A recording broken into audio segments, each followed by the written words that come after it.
दिलचस्प कहानी लेकर आए हैं जो महाभारत से जुड़ी हुई है। महाभारत जो न केवल एक महाकाव्य है बल्कि भारतीय संस्कृति और इतिहास का एक महत्वपूर्ण हिस्सा भी है। महाभारत एक ऐसा महाकाव्य जो न केवल भारत बल्कि पूरी दुनिया में विख्यात है। इसमें धर्म, अधर्म, प्रेम, युद्ध और राजनीति के अनेक रंग समाहित हैं।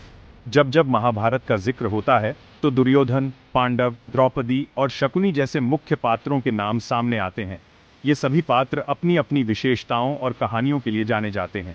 लेकिन आज हम एक ऐसे किरदार की बात करेंगे जिसका जिक्र अक्सर कहावत में होता है, भानुमति। भानुमति का नाम सुनते ही एक कहावत याद आती है जो उसकी कहानी को संक्षेप में बयां करती है।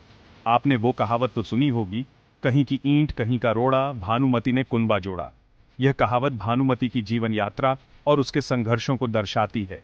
अब सवाल उठता है, आखिर ये भानुमति कौन थी और उसका महाभारत से क्या नाता था। भानुमति का नाम महाभारत के मुख्य कथानक में नहीं आता, फिर भी उसकी कहानी बहुत महत्वपूर्ण है।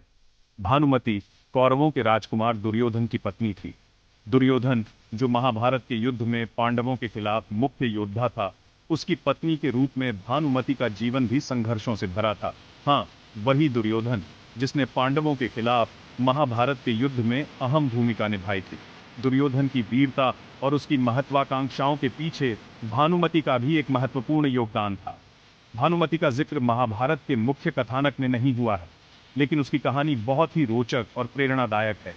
उसकी कहानी हमें यह सिखाती है कि कैसे एक महिला ने अपने परिवार को एकजुट रखने के लिए संघर्ष किया। कहते हैं, भानुमति असम की राजकुमारी थी।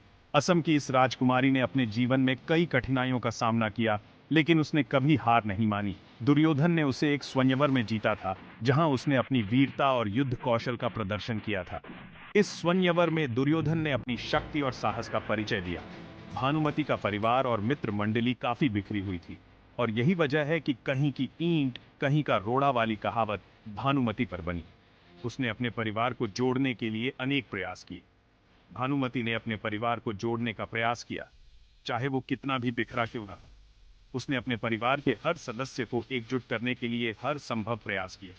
ये कहना गलत नहीं होगा कि उसने अपने परिवार को एक साथ रखने के लिए कड़ी मेहनत की। उसकी मेहनत और समर्पण ने उसे एक प्रेरणादायक व्यक्तित्व बना दिया, और इसी कारण उसका नाम आज भी इस कहावत के माध्यम से जीवित है। भानुमति की कहानी हमें यह सिखाती है कि कठिनाइयों के बावजूद हमें अपने परिवार को एकजुट रखने का प्रयास करना चाहिए। तो दोस्तों, भानुमति की कहानी हमें यही सिखाती है कि चाहे कितनी भी कठिनाइयां आए, हमें अपने परिवार और प्रियजनों को एकजुट रखने का प्रयास करना चाहिए। यह कहानी हमें यह भी सिखाती है कि बिखरे हुए टुकड़ों से भी एक सुंदर चित्र